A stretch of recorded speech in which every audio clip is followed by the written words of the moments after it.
All right. Okay, everyone, welcome to I think we're at the 20th episode of Canadian SNC Shop Talk. Today is going to be an interesting topic. We're going to review a 2-minute review of the CSCA conference that occurred about a month ago. And then we're going to talk about some of the controversy that could have come out of that with respect to some topics of interest. So really excited to lean on our participants today, Dave, Alex, and David, to give us input with respect to some of those controversies. Our exclusive panel that has become this, which is great. So we're going to give you guys a run through first of the updates within the OUA, which they're, or not in the OUA, but within the SNC world that's going on here in Canada. And we're going to start off, I believe, with Trevor to give a CSCA update, and then on to Jordan for any NSCA updates, and then on to me with OUA, USPORT, CCAA updates. Take it away, Trevor. So the CSCA hosted their first annual conference. I guess it will be annual conference. We did it virtually Saturday, May 1st, and that's the topic of what we're discussing today. Went off really well overall. We had 100 and what did it work out? 154 registrants. Sam, you're in charge of the money. 154. Yeah, it actually ended up being around 170. What? Where did those last ones come in? Like last minute? That's weird. Anyway, so the good news is we're now solvent as an organization. Up to this point, we've been borrowing every cent that was being spent on things like website and web development and all the little things that you have to do as a not-for-profit. And so we're able to start paying off that debt, and we have enough money together so that we can budget for this year and start budgeting for a second conference and some of the initiatives coming out of the education committee and expanding the website, making the website even prettier. So that's the good news. It seemed like it was fairly well attended. People seemed to stick through the day. I'm not sure if everybody was completely dialed in, but they were there for most of the day, a good majority of them. And I thought the presenters were pretty good. We didn't have any dogs. You know, usually you go to a conference, you get a couple dogs, but it was some solid presentations. Now we're going to debate some of the things that came up, but overall, well done. Moving forward, the newsletter's coming up. The education committee is putting that together in July. And right now we're in the heat of the standards committee, really beating up what are our standards of practice. And the big thing on accreditation, how are we going to accredit people? How are we going to make them CSCA accredited strength coaches? Huge debate. Everybody's got an opinion. It ranges from end to end as to the best way to do it. But it looks like we've kind of got it narrowed down to having some kind of mentorship sign off, some kind of interview, or getting grandfathered in through a series of experience and those kinds of things. But it doesn't look like we're going to go the examination route. Nobody seems to have the stomach for that. Other than that, we have no details. That's about it. So tune in with your digital communications. We're on Instagram and on Facebook now, and posts are coming out fairly regularly now.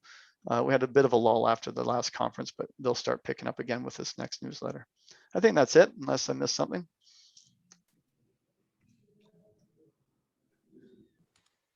I think that's all good. Jordan, what you got from the NSCA point of view?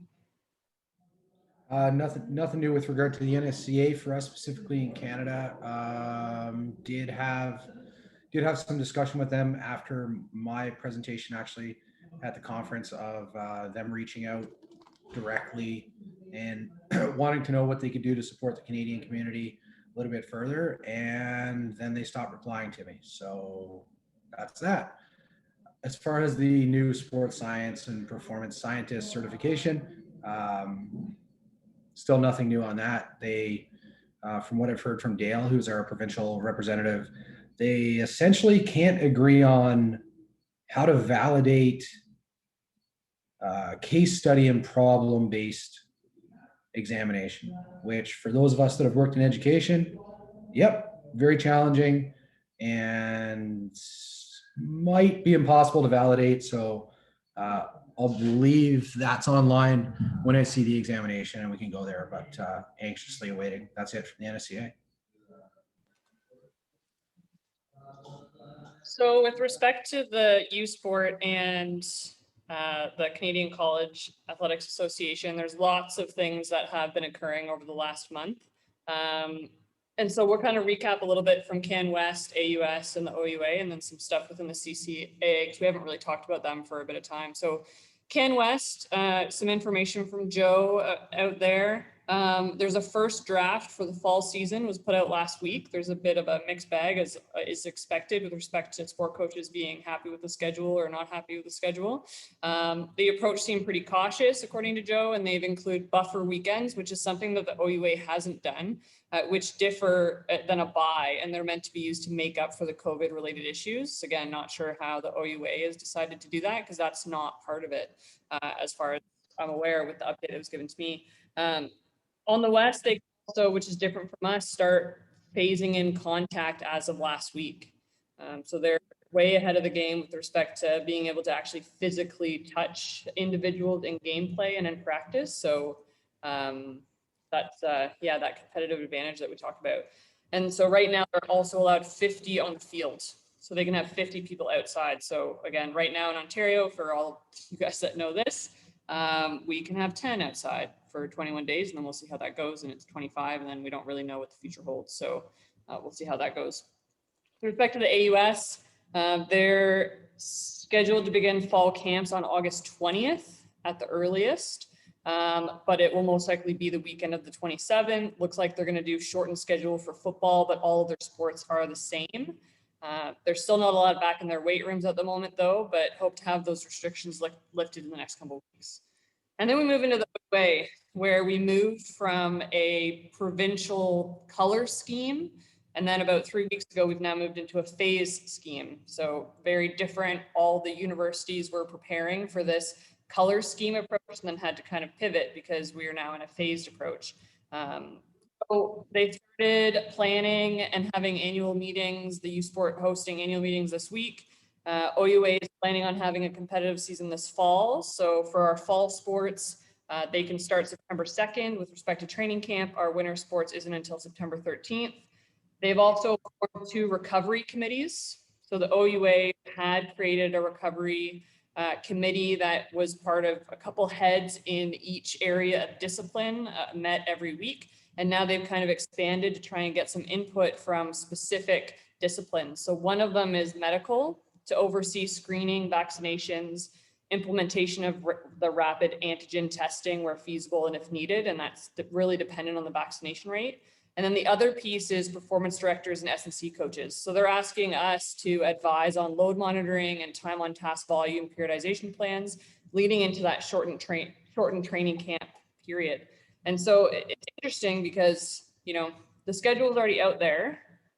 And now they're kind of looking to get some advice with respect to sports science on how those schedules look or if those should be adapted. So it's a bit of an interesting relationship or discussion right now because we definitely have a lot of feedback, but can we influence policy or are we really looking to get a seat at the table to be able to influence things in the future? As you guys know, getting a seat at the table in some of those policy makings doesn't really happen from our side, but hopefully we can push through and show value to be able to continue with having a spot where the OUA can come to look for advice.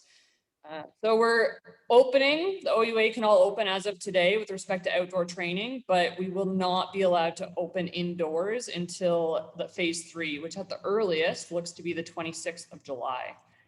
So again, anyone that is able to move their equipment outdoors is going to be in a bit of a bind with respect to loading, but hopefully they can get outdoors to do some other things. Last part is that it's going to be divided into 2 geographical divisions, which is different than what usually happens, East and West. They'll be competing back-to-back weeks, home and away games to make contact tracing easier, eliminate overnight stays and reduce travel costs. So there's a lot of things going on. They have some good ideas, some things that we really hope to advise them, especially with the football schedule currently. It's pretty wide open. They can train for 3 days in a training camp, and then they can go right into exhibition with not a lot of rules. So, you know, we all sit there and think, that's a little bit crazy. Maybe we should, hopefully you're having discussions and advising with your football coaches and your programs that, you know, that might not be the best solution with respect to safety.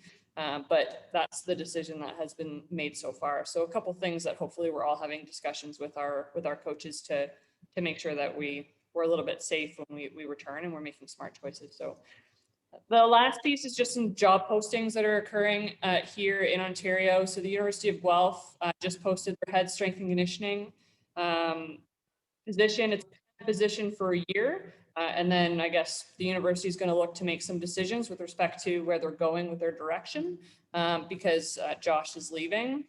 There's also one here at York, a 9-month assistant S&C coach position, which is largely service providing. And that's help cover some aspects of myself with my mat leave occurring in July.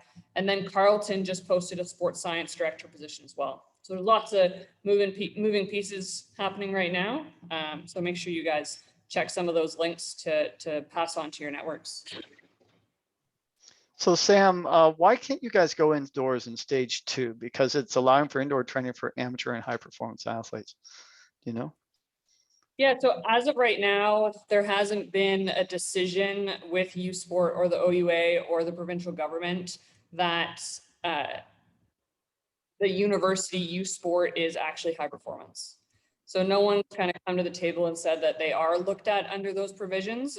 So they're looked at more as, no, I wouldn't say rec, but they haven't put the approval to allow us to be under that heading.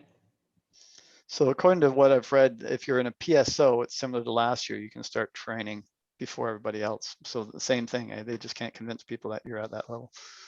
Yeah. Weird. Yeah, it's in the private sector, that's basically the same rules. So as you know, right now we just opened, so we're allowed 9 people plus a coach. So 10 total per business, full stop, no spreading groups of 10 around, period, until, well, right now the date is July 5th.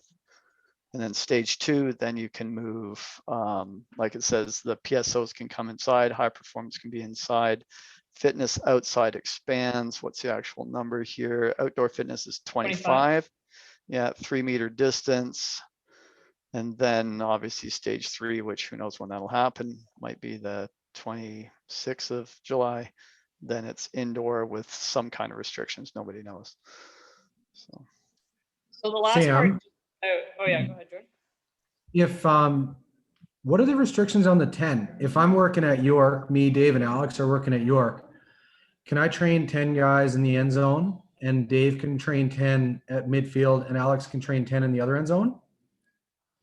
Yeah, so I'm not 100% sure how it occurs at other universities. I think there is lots of room for interpretation, and however your deciding bodies want to interpret that is a bit different. So with respect to even in being in one zone, you know, York has made the decision that you can have 10 participants and then as many staff with masks on, they're not included in that 10. As long really? and that's outside, but inside is the rule is going to be as long as you aren't maxing the number of people that were originally described to be in the space in terms of that percentage of capacity. But yeah, so that was really helpful for us because that wasn't how it was interpreted last fall. In the fall, when we were training, it was 10 and that includes your staff. So that's been a bit of a change and really great for us. With respect to outdoors, one thing that the schools are being told, and it's based on interpretation again of how your administration wants to interpret that, is that if you're going to be training in a space and it's outdoors, you actually have to have full barricades with one entrance, one exit to be able to exclude those 10 people. So if we have a field, we have to actually put up iron gates that are 8 feet tall. That What? 10 people are on one side, 10 people are on the other. And then we have a lifting section where 10 people are on the other, but you can't access any of the other sections. You have to leave one to get into another, and you can't really do that anyways. So yeah, so that's how we're kind of getting away with using a huge field and dividing it, is putting barricades up. Again, that was our choice, is to put full barricades. That was told us that was the industry standard. I'm not sure how other universities are interpreting that. And maybe Dave can talk a bit about Brock with their outdoor setup. Yeah, so I don't know how much I'm allowed to say, but we'll see. So we've been given the okay to go 10 plus staff as well. So same as you. And I know we've taken some of our spaces and divide them into subspaces. For example, our turf field is divided into 2 spaces. one of which, half of which is going to be reserved for recreation, and then half of which is going to be reserved for high performance or strength conditioning or whatever you want to call it. Same, we have an outdoor basketball court that's going to be used, and also our grass field. So they've been divided into subspaces, and by what I'm aware of, we're allowed to do 10 people plus staff at each space. So. Yeah, and then Deshaun, you just said at U of T, you can divide the field into two, and you're doing 2 groups of 9 with 1 coach into each group for sport practice. Yeah, that's sport practice. That's for sport practice. Yeah. What So about that's for S&C? S&C? We're doing a group of 10, and then the coach on top of that. So it's going to be 11 of us total. Interesting. Why do you?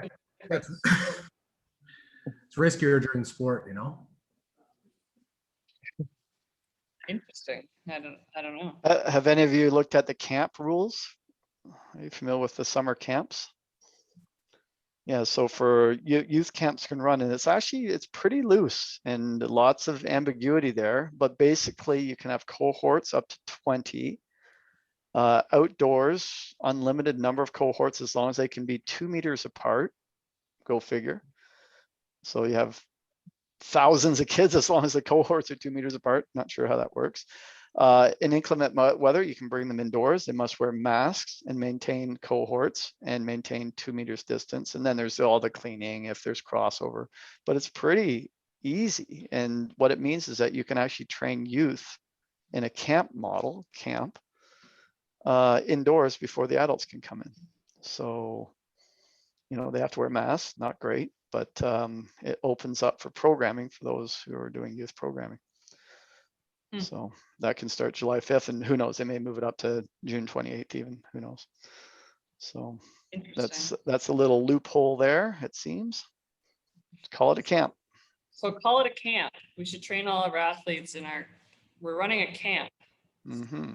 Yeah, they just have to maintain cohorts. That's a big thing. Not crossing over between cohorts. Interesting. So, all right.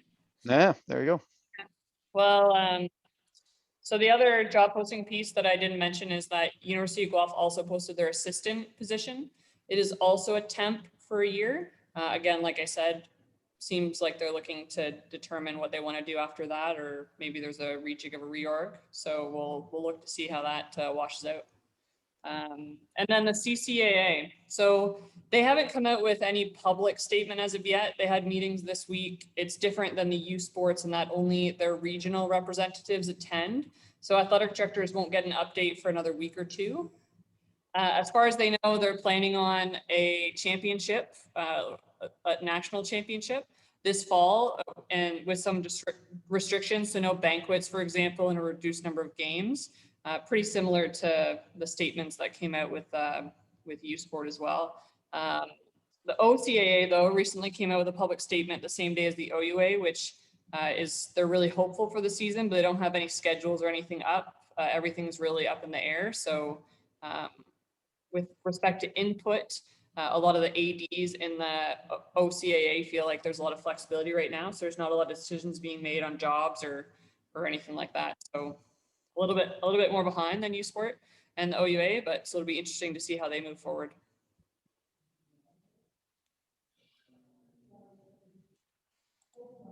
All right, Trev, pass it up to you to get us rolling here.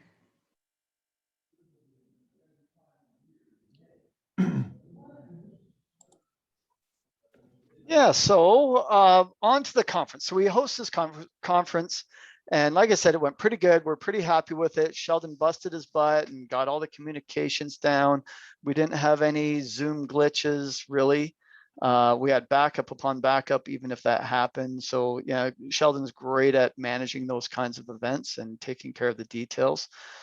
And as I said, presenters were it was clean. Like everybody had really clean presentations, which is a big deal. I've been to many local NSCA events, and there's always 2 or 3 people you're just going, why are you even speaking to us? And that didn't happen here. So pretty happy with that. So I'm going to start and do what we call the little 2-minute paper for the talks. We're just going to do a little summary. Basically, my approach is, what is the major take home? If you weren't there, what should you know? And then we're going to come back and we're going to circle back and something that's really novel that we learned, or some of the conflict that came out, some of the controversy, which will probably come up in some of our 2-minute papers. So starting out with the illustrious Dr. David Bain, that was our keynote opening address. And despite some phenomenal opening jokes, outstanding in his field, he went on to, I really enjoy this kind of research. Now, full disclosure, I do this research a little bit, small level. And so I followed it for some time, and I've got lots of rants on this stuff. And he took my rants and went beyond them. And I'm not just blowing smoke here because he's on the call. He actually did a great job with it. So there's evidence-informed opinion, and then there's really good evidence-informed opinion. And he made a really good assessment of what is real, what isn't, based off a good amount of evidence and a dose of practice. And so if I had to summarize some take-homes, for years, static stretching has been vilified. Don't static stretch. You're going to impair your performance. If you see any athlete static stretching, run out onto the field and jump on them, make them stop, or else they are going to slow down or not be able to jump or lift or anything like that. And basically his take home was, well, really, if you look at the research and most dosages that we usually do a static stretch, and if you look at the true external validity of some of the practices, if you're stretching modestly, hold times of 15, 20 seconds, maybe one round, no big deal. It's really going to have limited impact, especially if you're doing dynamic warm-up and some specific warm-ups on top of that. So that was one big take home. The other one is what I call my crashing cymbals effect. People always say, well, what's the best warm-up? And I said, sometimes the best warm-up is just walking up behind someone and smashing cymbals or smacking them upside the head. And they don't need a warm up after that. Sometimes it's just the adrenaline rush or belief or the drive to get something done. Well, he actually presented evidence where people were told that the stretch they were doing should improve their performance, and lo and behold, they did a static stretch and their performance improved. And that was always my criticism of a lot of the static stretch research, is that it's usually done in kin students. Kin students have kind of heard one way or the other, whether it's online or through lay journals or just talking to bros, that static stretching might make them worse. And so you really have a bias that's hard to overcome in a lot of this research. And so he was able to show that, yes, there is a placebo effect. With some of these things, you tell someone it's going to make them worse and they get worse. You tell them they get better and they're going to get better no matter what the stretch is. The other one was on injury. There's always that debate about how much it will prevent injury. And what was nice, he actually broke down, there's some literature that shows that it's more due to that intrinsic range of motion ability that you're likely to get injured or not, and that prolonged stretching may or may not change that. But there's also a little bit of evidence that stretching tends to be a little bit better than not stretching if you're trying to prevent injury over longer terms anyway. So it's something that we have to maintain in our programs. A lot of us don't do it enough, perhaps. And then the other interesting points were the static stretching effects on things like chronic pain. And I wasn't even familiar with this area of research. Intuitively, you kind of get it, but yeah, just that active stretching, relaxation improves pain tolerance and increases pain threshold. So that's a good selling point there, but you can kind of get that. The idea behind the stuff is to calm you down and keep you relaxed so things don't bother you as much. So that could be a mechanism there mentally.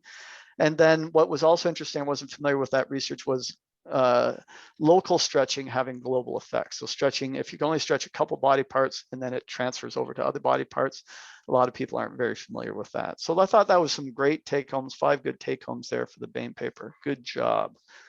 Darren Steeves was next. Darren, if you know him, he's been around forever. He's CSI Atlantic, big shot for a while. And he kind of went into employee wellness for a while, and that kind of has evolved into, what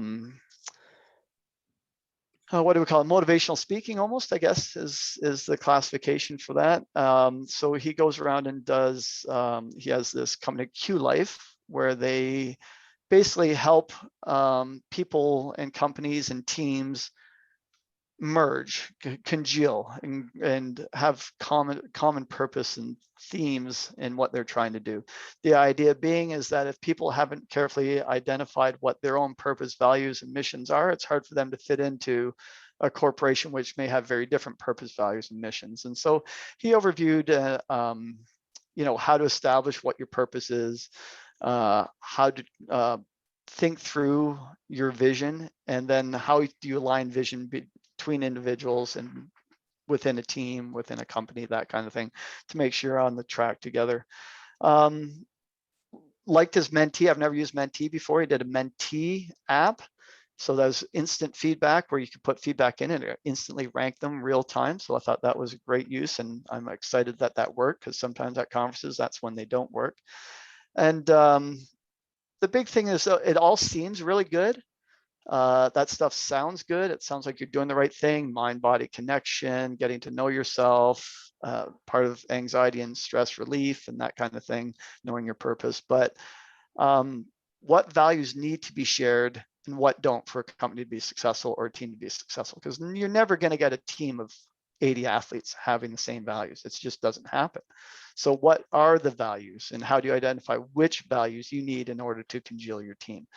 And so, and some of the activities he did, he was describing in certain environments at work. I've been in environments where we've done that, and whether it's through my employment work or sporting life, and sometimes it just falls so flat that the team is tone deaf to it. They don't want to do it. They see it as fluffy. So even though it sounds good, there could be some limitations there. But overall, a nice talk. He's a good natural speaker. So if you ever get a chance to have him on, he'd be great as a keynote for some of your meetings. If you're doing a university type event, that kind of thing, and you want to bring someone in and talk that stuff that everybody likes to talk about, and the dean would say, "Oh, that's a very good job." That's the kind of guy you want to bring in. Then the last one of the Eastern group, John Fowles, he actually passed it off to a couple of their students, student interns, Josh Nolan and Ethan Rendell. And basically they're looking at Acadia's return to play program post-coronavirus. And basically they had a lot of challenges, as we all did. Their challenges were exacerbated because they lost their lead SNC, Elliot Richardson, who left basically right at the start of COVID. So not only did they not have someone to really lead it, they didn't really know how to put things back together per se. And so like many of us, they came up with a plan. Now there's many articles on the CSCA website and through other organizations of how to restart post-COVID, and they followed some of those same things. If you look at their approach, it was similar to what you've read other places. Aligning your IST, and then cohorting, and then how to mix schedules. And so I wouldn't say there's anything big and novel that came out of it. There wasn't major take homes, but they should be commended as students, the student interns, because they got it done. But the big controversy that came out of it, and we're going to talk about more here, is that why are students being put in those roles? Not the place for a student to be at all. And so we'll come back to that in a bit. So now, Sam, you're going to deal with Central. Yeah, I'll take on Central here. So we started off the mid-session with Scott Livingston. In that session, Scott presented on his perception of an important element of what he called reconditioning process. So analyzing sport movement using video, recognizing the skill, divining the movement attributes, then encompass that skill, and determining how movement attribute issues can be improved through training stimulus. And he really it was this deep dive into an athlete's movement needs analysis, using video, breaking it down, slicing it, to then determine potential specific exercise design that would go to fix this issue that might have been identified, and then hopefully that led to an performance improvement. One of the things that he really tried to bring home was this key differentiation between something that we probably have all talked about in our spaces, which is specific exercise design, and what it's not. And so, he talked a lot about this SAID principle, so specific adaptation to impose demand.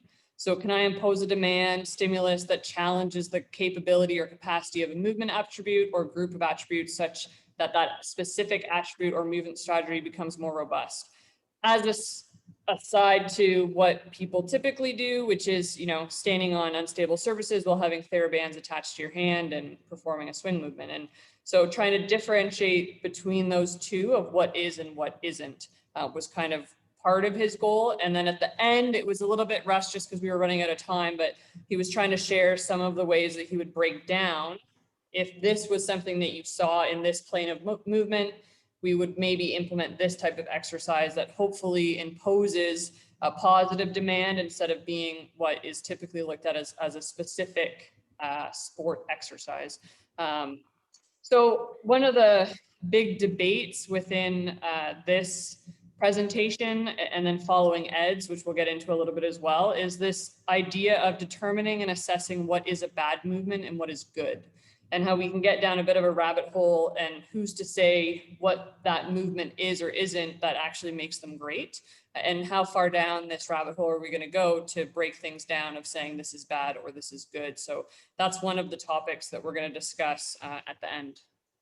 We moved on to Ed's, which was a good segue from Scott's presentation, discussing how critical Ed felt it was to be able to transfer changes in physical abilities to field of play performance instead of just, we're looking at jump ability because we need them to be able to identify whether their lower power got better, right? Does that actually translate? Is the movements that you're seeing in their sport even allow for what we would necessarily see for ankle range of motion to be expressed that way? And so he went down some ways that he has seen that in his practice from his 35 plus years in SNC.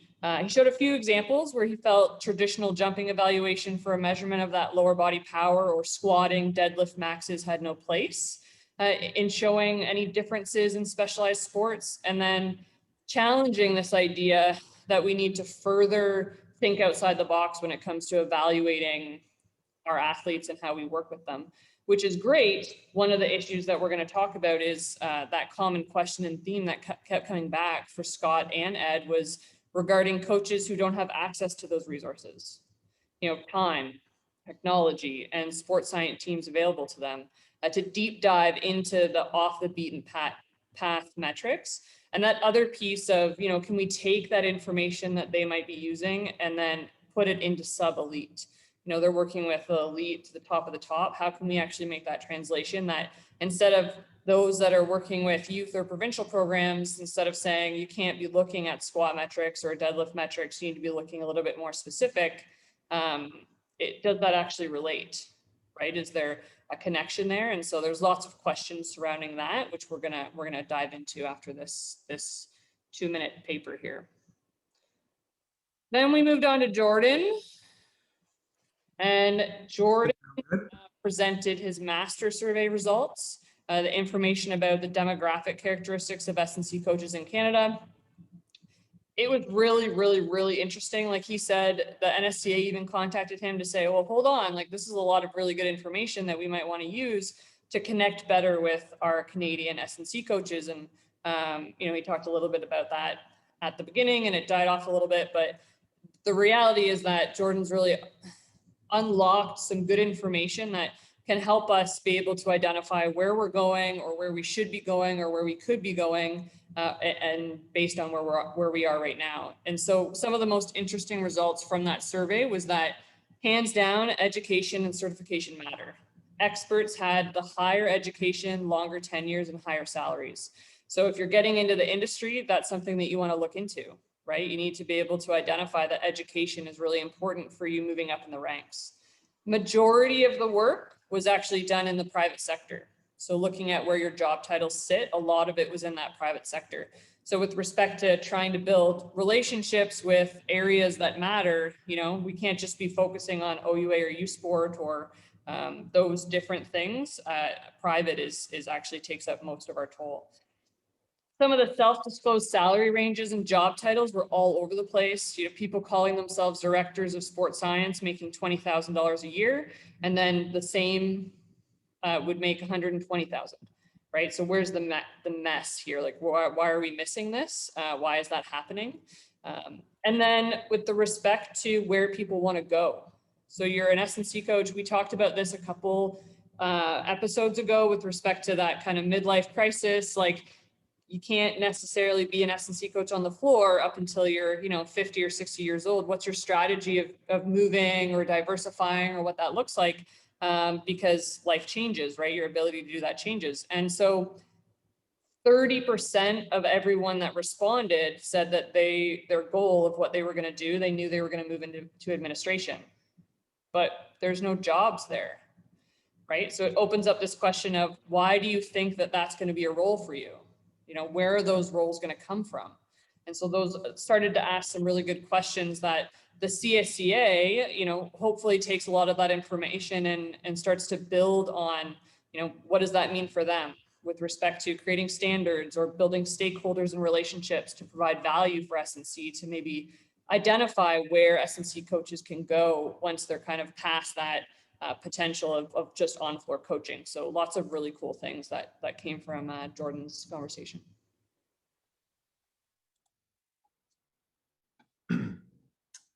I'm up. So I'm going to debrief the presentations from the West, and we had a bunch of people from UBC and associated places out there. The first one that I'm going to talk about is the one done by Sam Pritchard, their senior manager of sports science and sports medicine, somebody that, you know, has a legitimate job with a legitimate title. One of the cool things, you know, not really encompassed in the presentation, just knowing Sam just a little bit, is, you know, she's by trade and by education somebody that's a biomechanist, but did some S&C work and advanced education, both theoretically and practically, in strength and conditioning. So it's kind of like a pretty good example of how somebody might end up in that role, and the value of that diversity and breadth. So she talked about kind of the actualities and realities of having an IST in USPORT, so Canadian university settings. What I liked about this was she started off with the nitty-gritty simple things. A lot of us, when we talk about ISTs, it's the high-level work and like the 2 or 3 case studies where the non-specific practitioner brought up a concern and they found out that somebody had a spiral fracture or something, right? But she started off by talking about facilities, structural, departmental things like they're in charge of fit and rec as well as varsity, and moving on down to how many athletes and coaches that they have to service, defining those foundational things. Then I liked how she built up the foundations and was really honest. Often, well, I know everybody on here, but you know, you've heard me talk about these presentations. We talk about the things that have gone well. No one's admitting to the simple things or the things that went poorly. And she talked about that foundational approach of really building out the lifestyle and the habits in that foundation, then dealing with plug and play and mailbox solutions, and then getting into things that might create a strategic advantage, moving from lower to higher cost because they have like hundreds of athletes, the same as everyone else. She spoke about her staffing and then down into the different intern and cooperative education type roles. When talking about the staffing and the services delivered, one of the things that I particularly enjoyed was mentioning mental performance and mental health separately. In my experience, where I am now and everywhere that I've been previously, those things are getting lumped quite a bit, where one is a performance coaching issue and the other one is a medical issue. Obviously, as with everything with humans, these things are intertwined, but the acknowledgement that those are different, require different triages, different services, and different professionals, I really enjoyed.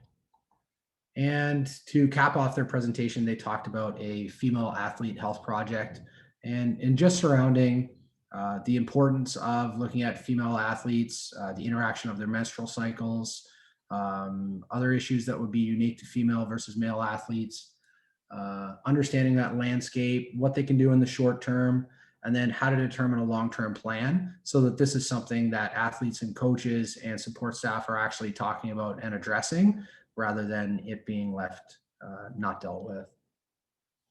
The next presentation I wanted to talk about is from Big Joe McCollum, who at UBC as well, their head strength and conditioning coach, talking about reevaluating traditional metrics in the S&C team setting and everything else. For anybody that's listened to Joe before, at the end, you're like, yeah, I definitely took away 3 or 4 things there. I have no idea if it's related to the title, but it was wicked. Joe is an outside the box guy. He has a ton of experience and he will tell you what's up, right? So I was really glad that Joe acknowledged this thing that we often do as S&C coaches, swing that pendulum really, really far, and then use a crappy example to justify what it is that we're doing. So yeah, lifting heavy and sprinting is way better than BS functional training where you're standing on an unstable surface and not producing any force. But they're kind of equally non-specific, right? And we do that a lot. We all do, and we cherry pick it. And I was glad that he brought up that piece as far as how the pendulum has swung back and forth over time. And we're probably somewhere around the middle right now, actually, which is nice. Then he began to talk about some of those general to general specific and specific means of testing and what is it that we are really doing? What is our purpose as S&C coaches? I'm going to tie in a thought from Big Evan K. I can't pronounce his last name at Queens, assistant strength and conditioning coach at Queens University. We were at the NSCA conference a couple of years ago at U of T, and he was someone that said, like, we get up and everybody talks about these presentations of it's not about the sets and reps, and these things don't matter because they're general. And he was fired up, and he was kind of like, isn't that our job? And that pendulum sometimes has swung too far. Does max back squat equal max performance? Well, not necessarily, but it is still a portion of our job, and the general things do matter. And Joe was kind of batting those things back and forth while being fairly non-committal and forcing us to think about what it is that we do. Joe went through a couple different sports-specific and position-specific KPIs with volleyball, rugby, and football, and trying to then once we define those positional and sport specific KPIs from sport coaches, as far as critical moments in sport that allow that person to be a more effective athlete, then what are things that we can deal with that involve that? I'm just scrolling down through my notes here. And yeah, exactly, Dave. So Dave McDowell just said in the comments, for those of you watching in the recording, which I hope is everybody, things can only depend for so long. At some point, you have to make a decision. And yeah, there's a ton of evidence and ton of information that we all know from the past. At some point in time, like, you got to jump on the horse and act with conviction. And I'm pretty comfortable having athletes lift, sprint, and condition, do mobility, make sure they can get in positions, and say that that's not going to hurt their sport, unless we get into doing like 30 hours a week of it or something like that. But yeah, at some point in time, it's our job to make a decision and have them do something. The next presentation that I'm going to talk about is Georgia Greaves and Sierra Moore. This is something I'm trying to think who I brainstormed with this as far as about between 5 and 10 years ago. We were talking about, it might have been Sam, taking somebody with an intermediate knowledge of strength and conditioning and that general sense of things, and then pivoting and trying to become an elite sport coach. If you could pair yourself up with a very good technical and tactical sport coach, and you were the lead assistant or vice versa, you would seem like a genius as far as the things that we know and we try to apply to sport, about load management, the totality of training, how things interact, and all of that. This one here was a really good case of just that maven, that catalyst, or that spark plug, whatever you want to call them, as far as connecting all of those pieces and acknowledging that the totality and the interactions are very important around load management, integration, communication, and so on. So it didn't pull much more specific out of that, other than that's where the magic happens. And when you see it, like, it's kind of a beauty, right? It's a beauty piece, but it often takes that one person or two people to really interact it. And it is, as Trev just said, yeah, it's super rare, because you can get to a really high level of just saying, we're going to do it the way that everyone else has done it. We're going to try to do it a little bit better. We're going to crack a few eggs, but it doesn't matter. We got a dozen. They took a different approach. So that's it for me from out West. And like I said, I was really happy with the candid nature of kind of how they unveiled things. And while they are one of the only schools that has, let me scroll up and see what Sam's job title is again, like senior manager, sports science and sports medicine, their presentation wasn't like a ton of meta-analyses, systematic reviews, and spreadsheets. like they talked about facilities first. So over to Sam or Trev, whoever's leading the next portion. Well, I want to put it out to the rest of the group. Sam, did you have anything else? What do you want us to discuss? Because we point out some controversies. Anybody have some little things that they heard that were like, I don't know about that, and that can maybe spark us off? Or what did you really like, and that could spark us off? Dave. Well, I didn't get to watch all the presentations, but just from the summaries here, it sparked a memory of mine. Of course, I'm almost a senior citizen. So my athletic career when I was lifting big was 40 years ago. But I just wanted to point out how, of course, 40 years ago, back in the 1970s, we didn't have strength and conditioning coaches, but we did have full-time football coaches. That was my big sport. And I just want to point out like the perhaps what I would say the unconscious bias that your athletes might receive. So back then you'd walk down the aisle and the football coach would walk by you and you might say, how's your bench doing? Oh, coach, I'm benching 350 now. Oh, that's great. That's great. And so you have this unconscious bias all the time because we got tested for bench, squat, and cleans. Now, of those three, I'm sure that everybody these days would say the clean is the most important. It's a power movement and it's very, task specific, especially for a football player, most players. But the coach was always asking me about my bench. And I spent an inordinate amount of time making sure that I was benching, 350 pounds or more. And did that make me a better football player? Well, it probably put on a couple of pounds, but I should have been spending a lot more time doing cleans, power movements. And I'm just wondering these days, again, talking about the transfer of athlete evaluation, how much time are we spending making sure that they bench a lot or squat a lot when we should be spending a lot more time, as you say, with movement, with cleans, with those type of things. And so, like I say, I've been out of the business for a long time. I'm the scientist now. I'm not the athlete anymore or the conditioning specialist, but maybe you can inform me, is that still a bias that's out there by sport coaches that will influence athletes going in perhaps in the wrong direction? Yes. Thank you. Yes. Well, it is, but again, it's kind of like Jordan. It's one of the things that we do is get people stronger. So we want to assess strength, but it just becomes an ultra focus point for not just the coaches sometimes, but just the athletes. Like the kids I train, they want to hit PRs every day, and you just got to tell them to back off and try and be a better football player. And but you're getting on to more McNeely's talk, and what's neat about it is that they're opening the door to more specialized testing or looking at transference. But the external validity questions in general are just, there's so many and so deep. It starts chasing things that you don't know if you'll ever be able to achieve. And sometimes you got to accept that the fact is you're working with a bunch of athletes that are relatively untrained, even though they are maybe at the university level, they just haven't, their training age is quite little. And they just got to develop some physical capacity to train under load at high rates of speed, low rates of speed, and move better in general. And so if I'm sitting there nickel and diming this very complex three-dimensional drill that's specific to their sport, I'm never going to necessarily be able to tease out exactly what factors can I influence in the weight room.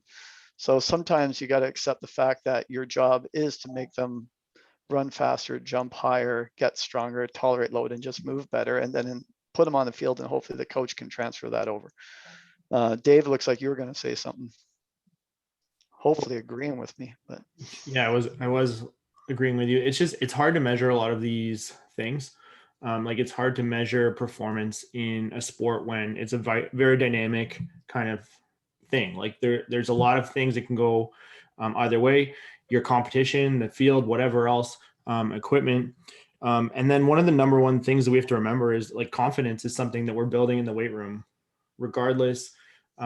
If we make someone a little bit stronger, regardless if that 100% transfers to their sport, if they feel stronger, they're probably going to walk into that sport just a little bit more confident, feeling like they can maybe do just a little bit more than they used to. If we take them too far in one direction and get obsessed with certain numbers, and those numbers aren't changing the way we want to, are we taking away from that confidence elements that we could be gaining with simpler metrics and easier things to measure? Yeah. Yeah, that's a great point. Like we mentioned pain tolerance in the stretching center, tolerance to pain, discipline, facing your fears, being able to accomplish something you've never accomplished before. That's what they learn in the weight room, more so than some of these other things. It's incredible. This with that too, one of the things that I don't think people talk about enough is at what cost. And like unless you're letting people be really dumb, the cost is very low.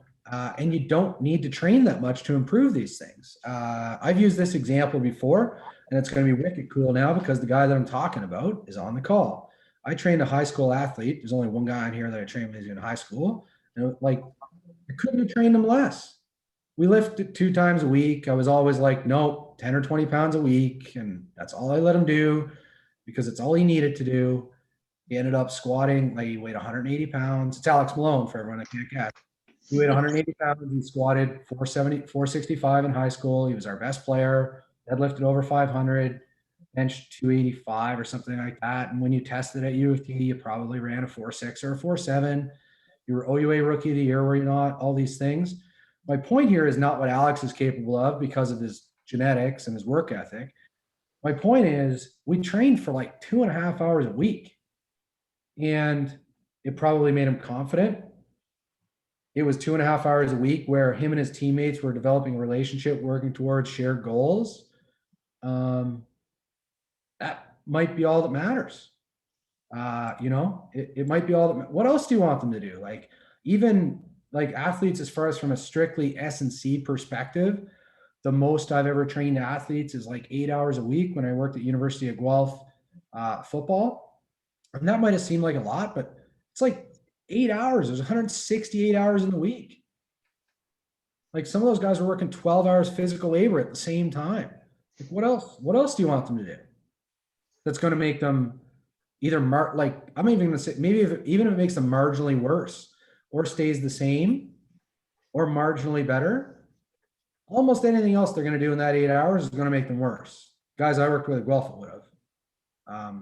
And then the other thing, because we've been talking about it in the population, the occupational athlete population that I work with now, a lot of the things that we all believe that they should be doing, lifting light, moderate, heavy loads, conditioning the different energy systems, different movements, mobility, etc.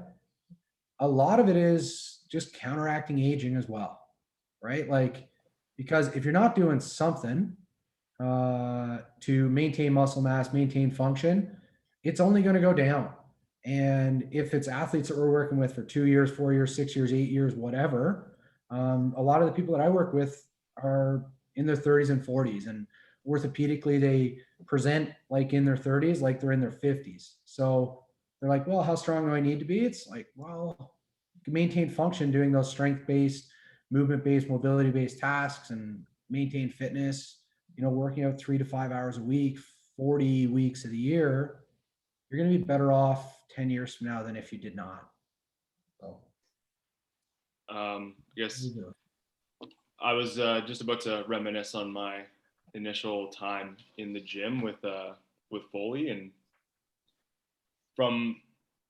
I always reflect on this a lot because I finished off at high school benching 225 19 times, and by the time I finished university, my bench was the exact same.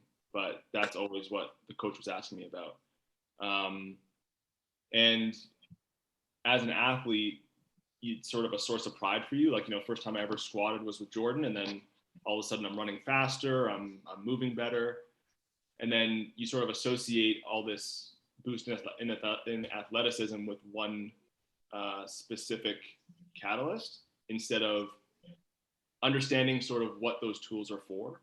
And obviously I've worked with Dre, and we've seen that a lot. We have some athletes who come in who are pretty strong, but maybe don't move as well. And as soon as you start, talking about how well someone moves or imposing some different challenges, someone's only back squatted and all of a sudden you tell them to front squat and they hate it because they can't front squat nearly as much as they can back squat, and they're no longer the strongest guy in the gym or whatever else it is. And I think I did myself a disservice by sort of focusing a lot on some of the tools that helped me out from before. But I also don't think there's a whole lot of emphasis on, really looking at what's going to make you a better athlete. The whole idea that, speed kills. You hear that all the time. My dad, I'm sure, is in Toronto right now. You can probably hear me echoing that right now.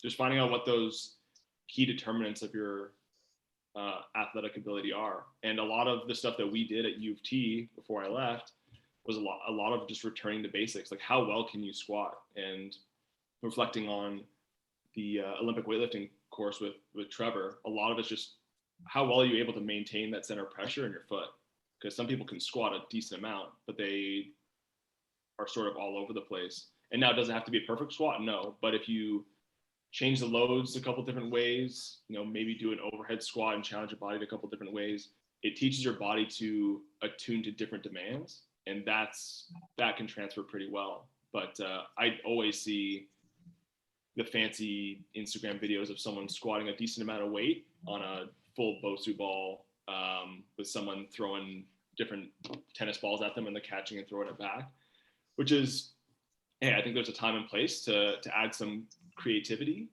But once those fundamentals sort of drop off, I think that's a bit of an issue. And I think Trevor's hit on this a couple times, don't let perfection get in the way of good. And I think especially at the time that I was working with Jordan, there's times where, I'm probably doing some pretty dumb stuff in the gym. And luckily around that stage, I think there's a little bit of wiggle room,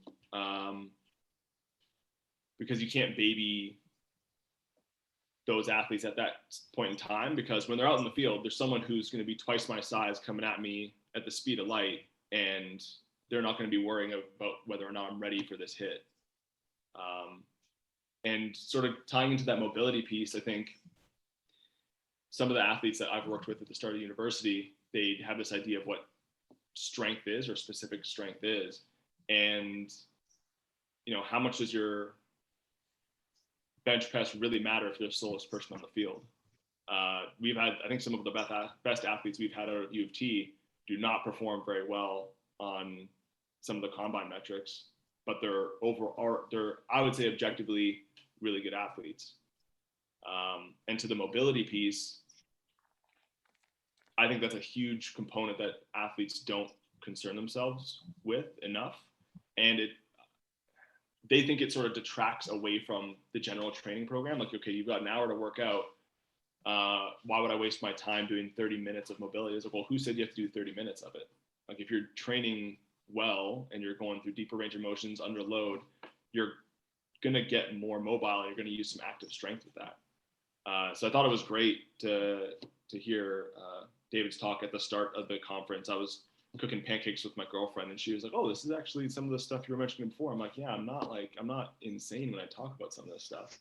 But I do feel like there's this idea, and me being part of the KIN program, any first year KIN athletes, you come as, okay, well, we're going to do a little bit of mobility, and then we'll get into this. Like, well, I heard it's bad to stretch before any activity. And they get that information from a doctor, a great doctor out of UT. And 3 years later, you have a biomechanist, their biomechanics professor, who actually digs into the research and says, well, I can actually look at other studies where stretching your upper body before a jump will actually make you jump higher. So, and a lot of the studies that take into account some of the stretching don't account for the dynamic movements that take place afterwards. So I think it's always interesting to sort of hear, both from a strength perspective, mobility perspective, athletic perspective, some of those pitfalls you can fall into as a young athlete, which I think probably everyone here at some point has sort of fallen into that. So Sam, you don't have to put up your hand. You're one of the hosts, right? What are you going to segue off? Segue. There's so many things we could take this. We could take this right now in 3 different directions. Let's see where Sam takes it. So I want to come back to what David was saying with respect to the bias, right? And this might segue well into the next conversation we want to talk about with respect to what our job actually is, and the bit of controversy with when you have students step in and what they can or should not be doing, and then what gets lost if that right? And everyone kind of talked about this bias, or this is what coaches think, this is what athletes think, this is their perception coming in. And, you know, one piece that I think is extremely important is our ability to educate, or at least have conversations with coaches and athletes of being transparent of this is why, right? And we talked about the why, and, you know, that takes a lot of time. And that's something that most of the time, if not all the time, is not calculated in with respect to your job description or the time that you're spending with the athletes or the teams that you're working with, and especially the coaches. And if that's not embedded in part of your plan of trying to get buy-in and trying to build a relationship with coaches or build a relationship with athletes, then there's no way for success, right? Because if your coaches are always going to think, and you know that they're saying those comments about how's your bench, when you've, you know, made comment to them several times that you're not even really looking at bench, that doesn't matter. Clearly there's a disconnect, right? And so I think that's a huge piece with respect to even administration, or, you know, yourself understanding that that is part of your job description, is to ensure that everyone else around you knows and it's transparent with respect to what is the purpose of what you're trying to accomplish. So whether that's a needs analysis or what have you, it can't fall, you know, it can't be just you that knows that. Like, the athletes have to understand, the coaches have to understand. And if they don't, then, you know, you get into situations where coaches run ladders for 25 minutes of practice, right? And so things like that occur. So, you know, I think that's a huge piece, which really segues into a potential discussion about, you know, if you have students running stuff that, you know, we should really be running, there's a bit of an issue there for sure. Because where is that, like, how do they feel like they can have those conversations with coaches? They can't, right? That there's no way that's going to happen. And so how do we solve some of those problems?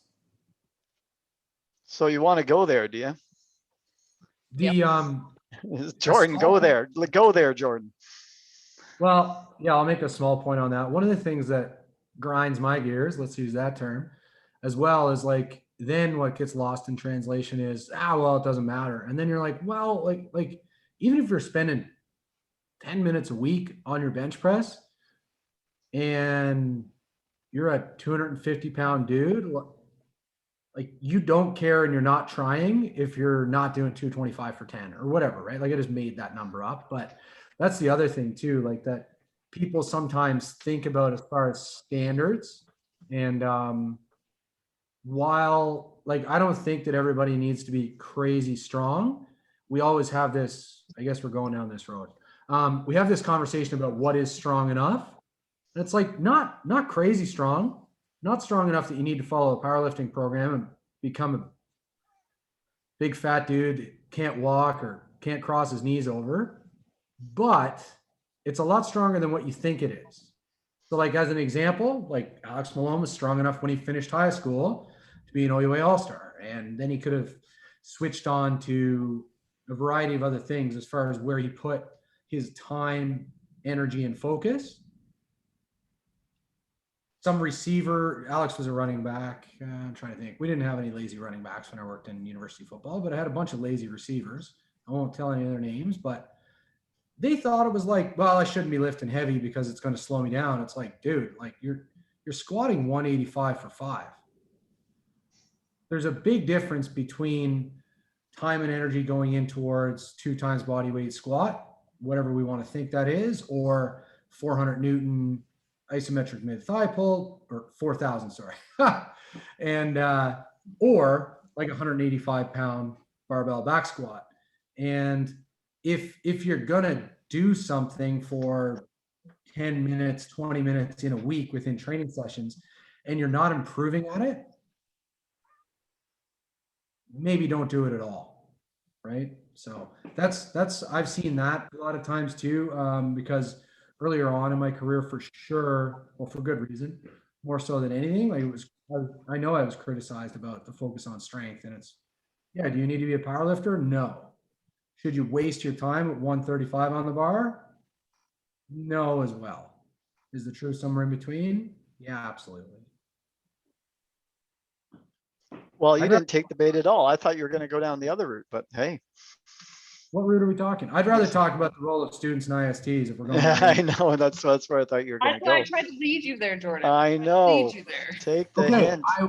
So anyway, will- let's go there then, because we're running short on time. We only have like 10 minutes left. So there's lots we could talk about on the testing side of things. I think that the take home is that sure, specialization of testing at the elite level with sagittal plane rowers is a great idea.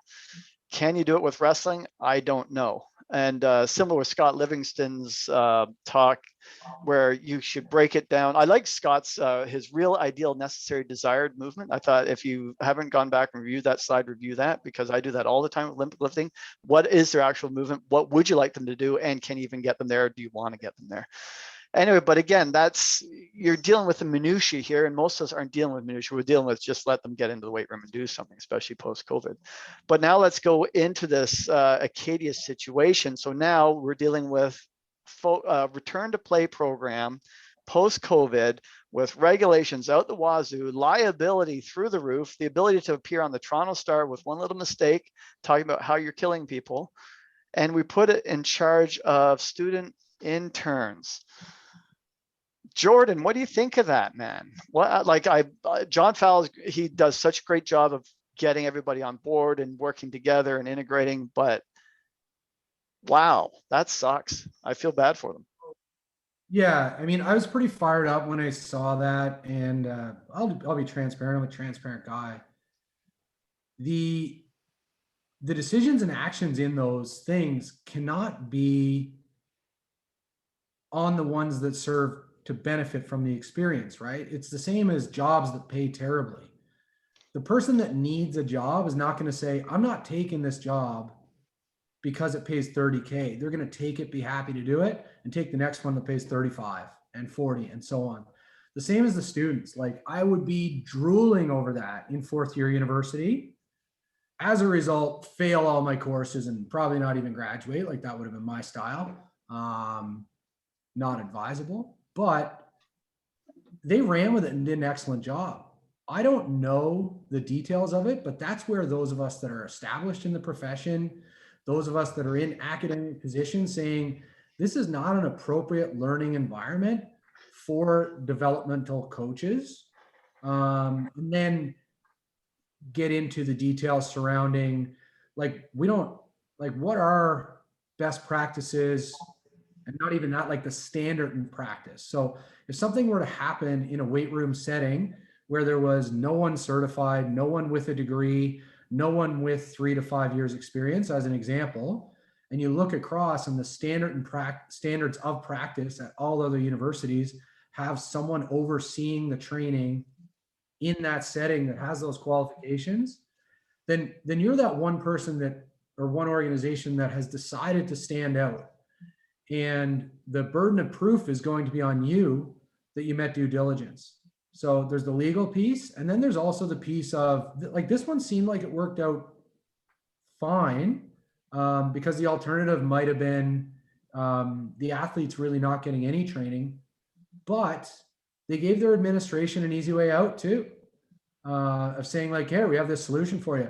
And guess what? The solution is not only free, but they're also going to pay you to train their athletes. Those guys paid for a placement course where they had to deliver a service that somebody got paid to do previously. Like, think about that for a second. I really hope that they got thrown a backdoor scholarship or something like that, because if not, shame on you, Acadia. And then, interestingly enough, they turn around and post up a manager of sport performance job that, from my understanding, has a pay raise, and they're also hiring for an athletic director now. So I think it's one that those of us that are established, we need to make sure that we present consistent expectations to our administration as far as what's needed from an experience, certification, education standpoint to meet and exceed due diligence in these settings, and then bridge the gap for students that want to get there and show them the pathway to do so. But just giving them the keys to the Ferrari is not necessarily the right path. And, like, I'd love to hear other people's feedback, because I know Dave's been involved supervising interns at a couple different places. Alex has been one and supervised them. Drayshawn, I believe, went through that pathway as well, and everyone here. And actually, Dave, Mame, I'd love to hear your standpoint as well, because I always appreciate your feedback because it's the reality in a different place. Like we're very Ontario centric. And what do you think would have happened at your university if a co-op student wanted to just, if a co-op student wanted to replace a paid role? Would that ever happen? Unfortunately, at Memorial, we don't have a full-time strength and conditioning coach. So that happens all the time. We had 1 year, James Young, one of my grad students, who actually was a football player at Acadia, and they paid him, he was my master's student, for about a year and a half to be the strength and conditioning coach. But for the last 15, 20 years, it's always been co-op people or one of my graduate students who they throw a pittance at. And it just doesn't happen at universities either. We had an AHL team. We've had a lot of teams here, so I can't even remember the name of the team now, but they would want one of our grad students to come and work as their assistant strength and conditioning coach. Of course, they'd always have an athletic therapist who may or may not have much of a strength and conditioning background, but they wouldn't even pay my grad student because they tell them, well, this will look great on your CV and you'll be able to move up. So they didn't even get paid to work for an AHL team, and you just, these are guys that may be moving to the NHL and making $3 million, $4 million a year. And these are assets that need to be taken care of. And you're not even paying these strength people to take care of your assets. So it's ubiquitous, at least in smaller provinces like Newfoundland. I'm sure it happens in PEI and other places such as that. So tell me, I've been in this business a while, teaching for a while. How many of you have had an undergraduate student? I'd be really interested at Brock because you have so darn many interns that by fourth year, you would say you are a university level strength conditioning coach without question. You're ready to go. Is this a common thing? Because I haven't seen it. I have a lot of, if I ask the students, they're ready. I talk to students all the time. Yeah, I'm going to apply for that job. Okay, do it, apply for it, or get your name out there. But how many are ready to take on that true role?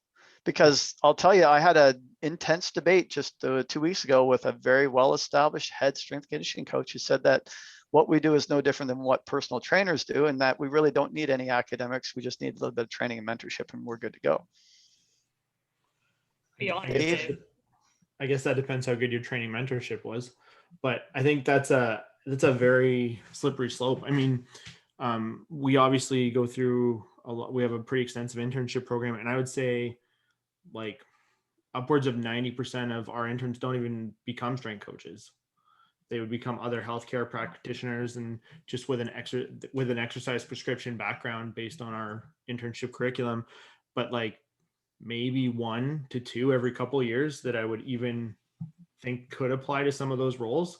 And those are the kind that have crushed everything that we've thrown at them and then tried to do more and more and more, right? And they've sought it upon themselves to go to extra conferences, seek extra mentorship. And it's not just our way of doing things because they get really comfortable in our system, which is kind of a big net that like can seep up all of your mistakes. But once you're the person and all of it falls on your shoulders, it's a whole different ballgame.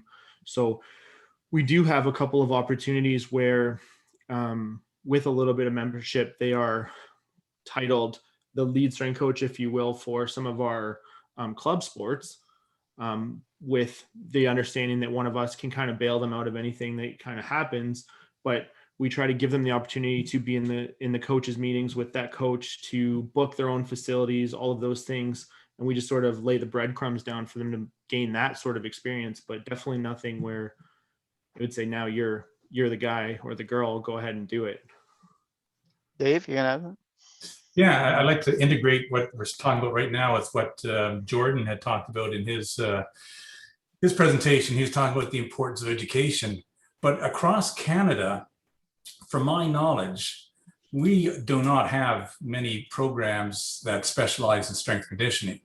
If you come to Memorial University, you're going to get a master's of science, or in Jordan's case, he's doing a master's of physical education. And so you're learning generally about exercise physiology, exercise science. I can't think of too many places in Canada that you are going to specialize as a strength and conditioning person. You're going to go to Waterloo, and they've got some highfalutin, if that's a really old term, highfalutin professors who get lots of grant money. But where's the grant money coming from in Canada? It comes from NSCA. And so you have to do something natural sciences, engineering, or natural sciences, or it's going to come from CIHR, Canadian Institute of Health Research. So when I apply for these grants, I have to formulate my question in a natural science way. So my questions have to do with the mechanisms of fatigue, for example.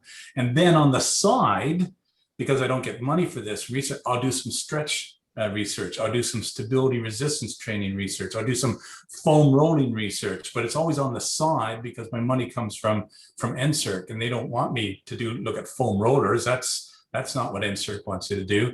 And across Canada, I think it's the same thing. So, if you go to Australia, you go to New Zealand, some places in the States, a few places in Europe, you will get these programs that are emphasizing strength and conditioning. But in Canada, I don't think you got many students walking out of our programs who are ready to be full-time strength and conditioning coaches. Yeah, and the Not ones at a good level. that do fall into jobs or, take advantage of the opportunity in a good way. You hear about them a lot, right? Like they're on the phone with people at the other schools of just being like, what the hell do I do? And a lot of it is around, I've been thinking this whole time, I've had a few that could run the training sessions, no problem. Like I can go away for a week. Well, a week, sometimes you come back to some issues, but I could go away for a couple of days, good to go. Like no problem. I had lots of great guys. And then at Guelph, some really good girls. The girls were way better at Guelph than the guys that I had. But it's that, like, how do you even have a facility to train in? What does that entail? How do you create a training program? Like training for the sport, that's easy. Everybody does that project in third or fourth year, and everyone knows how to do needs analysis and whatever. But how does it work? Like with the equipment you have, the people, the logistics, like that piece that Sam Pritchard talked about. How do you create buy-in around that? How do you train 4 different teams at once if they have different programs? All of these different things are those when the buck stops with you and you got like 25 people looking at you in the face with a piece of paper in their hand saying like, how are we all going to do this right now, man? That's the difficult piece. And I don't, like I'm trying to think, Trav, like Kevin High, maybe University, leading 400 kids, couple interns under. You would have been calling up me or you being like, hey man, I'm in hot water. What do I do about Yeah, this? that's exactly what you would have had, right? But that's kind of where it's at. And that's typically where, I don't want to be like, have ageism or anything, but that's typically where those things for like 22 to 25 to 27-year-olds in these very administratively heavy political organizations are going to have challenges, because the training on the gym floor and the programming and stuff, that needs to be autopilot. That needs to be easy so that the COVID stuff, the human rights stuff, the being on committees, all that can occupy your mental bandwidth because the training's easy. So yeah, should a like brand new grad or fourth year be ahead SNC? No. The answer is no. Rare cat, man. We're just personal trainers, so don't worry about it. Yeah. Well, there we go. Right on time. Mic drop. What more do you want, Sam? Shall we dish out more? Any quick round tables, anything rants people want to get off about the conference before we go? Or what should we do in the future? I was hoping to have time because I wanted to segue this whole conversation into the accreditation, because right now the CSCA is working hard on how do we do this accreditation? What are the standards? How do we do it? But we just don't have time here today. But any final words from any of you? Anything that you wanted to say earlier about any of the speakers that either was great or you're not sure about? Throw it out there. Sam, do you want to tie up recording there now? I just got a question for everybody off the line. We're I'll give everybody a minute. Thanks for watching, guys. Maybe we'll do a recap of what happens offline. All right, there you go.